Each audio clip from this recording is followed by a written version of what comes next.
Welcome back to the Leader's Dashboard. This next tutorial is about creating and/or managing the kids' lessons. There are two modes of crafting your lessons. Either by using the default pre-made story lessons via click, click, click, easy peasy method, or by using the drag and drop method. Before we proceed, it is best to understand that a unit lesson is known in GP as a story.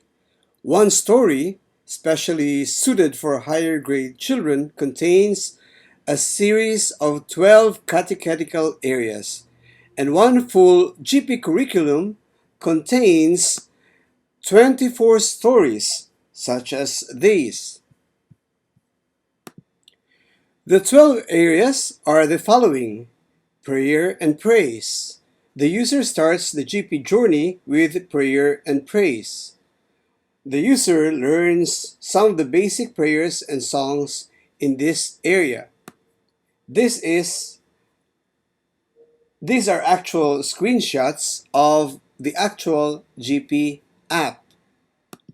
The next catechetical area is the Bible Hub, which are cartoon animated videos. The user watches the Bible video in this area, and after watching, the pop and write section appears. The user chooses a smiley to describe his or her current emotion after watching the video, and afterwards the child writes some notes and reflection about the video just shown. It's almost like a feedback center for the kid.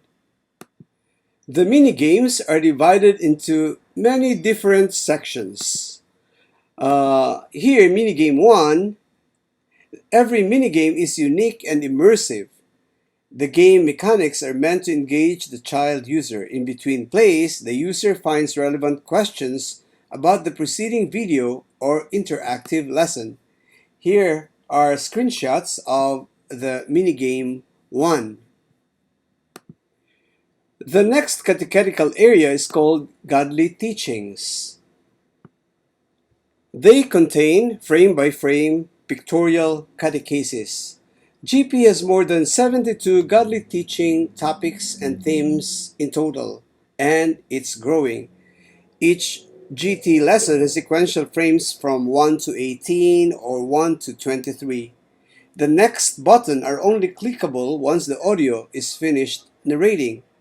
The texts are accompanied by colorful images, and there are always 2 retention quizzes that accompany godly teaching lessons.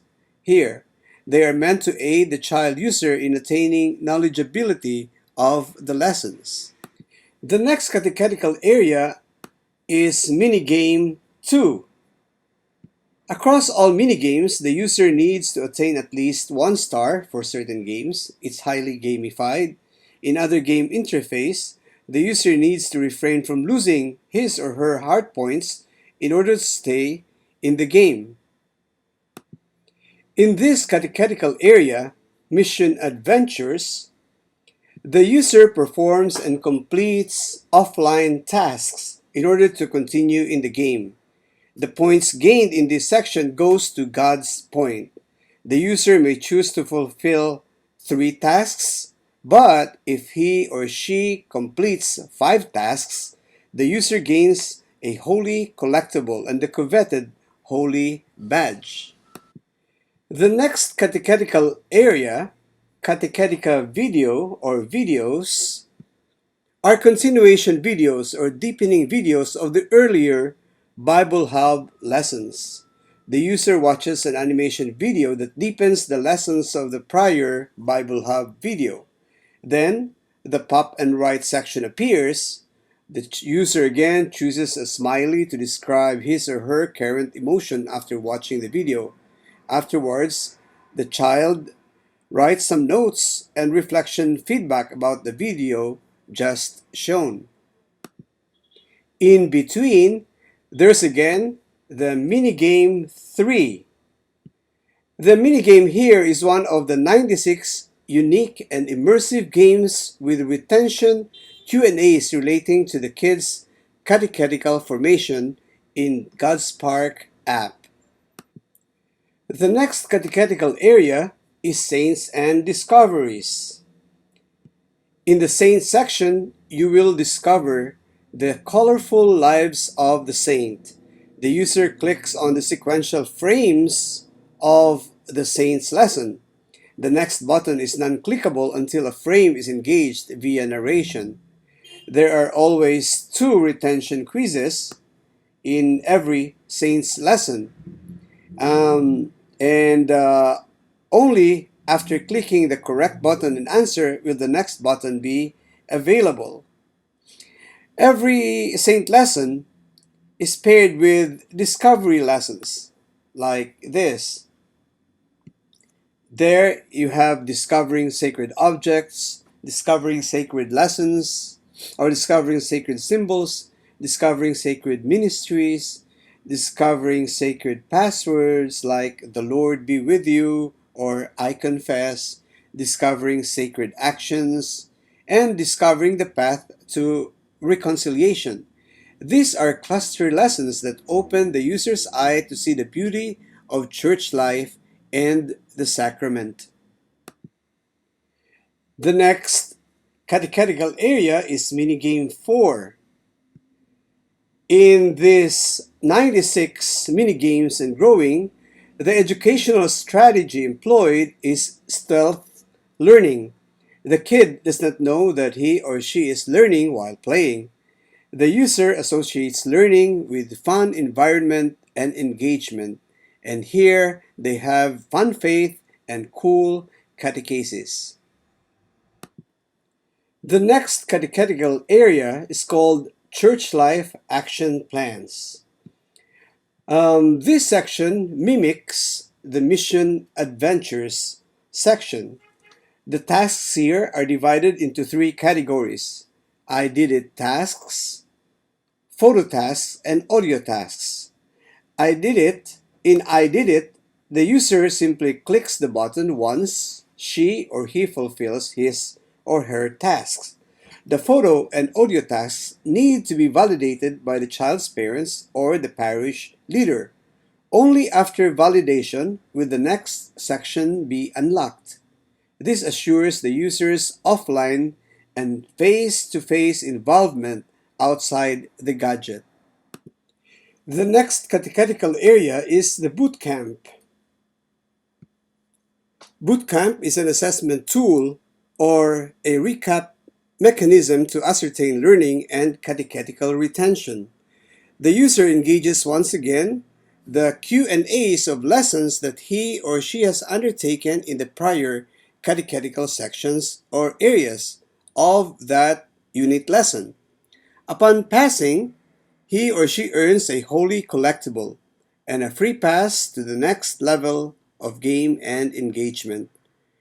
Rewards of holy badges and holy collectibles expose the kids to the environment of the sacred and achieving godly goals. Now, another item we need to understand is that each story can be constructed with enough flexibility. The operative word here is flexible. This means that you can always opt for 12 area stories, such as this, meaning the full enchilada, especially suited for higher grade level kids or kids with great attention span. But for those who are in the lower grade section, you can also create bite-sized lessons like 3 area story lessons such as this. Remember that whether they are 6 area story lessons or 3 area story lessons, they are all suited for those with shorter attention span. They are easily digestible lessons. Remember too that in the 3 area story lessons, there is no bootcamp requirement. There is no assessment requirement. However, in the 6 area lesson, you have the option to have a bootcamp or not. It all depends on your leader. Definitely, the bootcamp assessment is required for the 12 area story lessons. One more thing, to make it easier for catechists and leaders, we mentioned that GP has crafted default stories that you can simply choose using the default click click click easy peasy method. In case you need to see the list or curricula of GP default stories, you simply click this question mark icon on top of the header bar and click on GP default stories. And you can view the various themes and topics in specific area story lessons. In this case, 3 areas default stories. Or for GP stories of discoveries, such as discovering sacred objects, or discovering sacred symbols, or discovering sacred actions, discovering sacred ministries, discovering sacred passwords, or discovering path to reconciliation. Or how about the 6 areas default stories? You have it all lined up here. Or the 12 areas default stories, such as shown in this diagram. You all have it in your staging platform. Well, that's all for the prefatory remarks. We are now ready to actually create and manage our lessons for the kids in the next tutorial. Thank you for listening. God bless.